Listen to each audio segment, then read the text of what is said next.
سلام دوستان گلون. برای نخ کردن سردوزه سنتبین این مسیر نخت خیلی مهمه که نخت گیر نداشته باشه.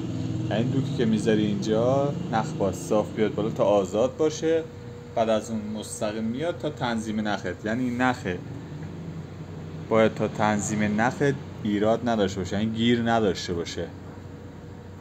خب این شد نخ کردنش.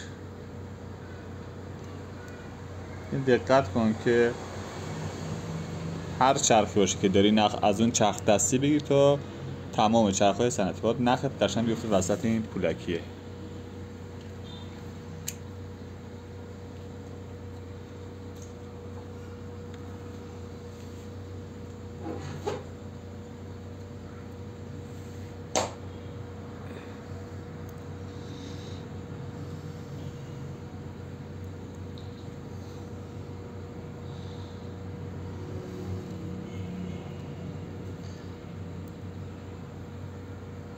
از اینجا ردش میکنی، دوباره از اینجا ردش میکنی، نخالا از این ورش میگی.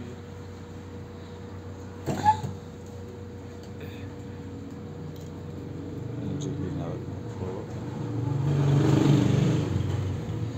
خب همیشه اول باید قلابا رو نخ کنی.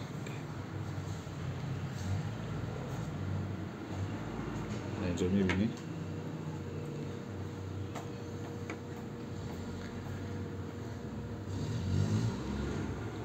دوباره نوک قلابم نخش میکنی و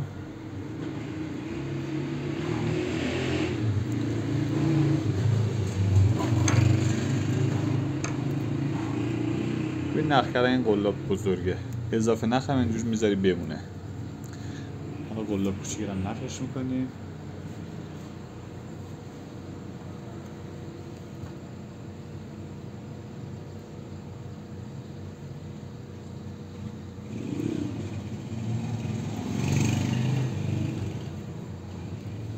از اینجا ردش میکنی.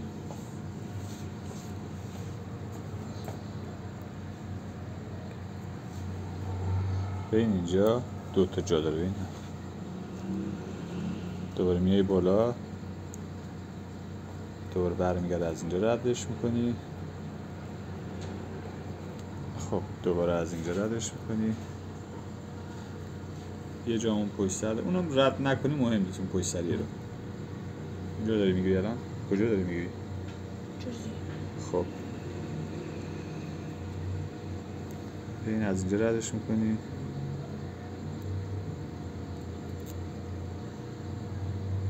از اینجا رد میکنی، دوباره اضافه نخ رو باید بذاری بمونه.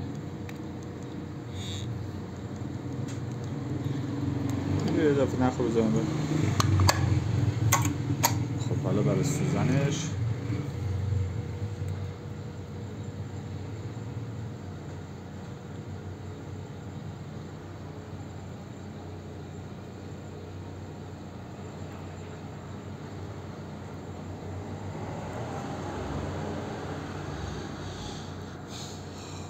از اینجا ردش میکنیم، دوباره از اینجا روی اون اهرم وسطی باید بیفته، یعنی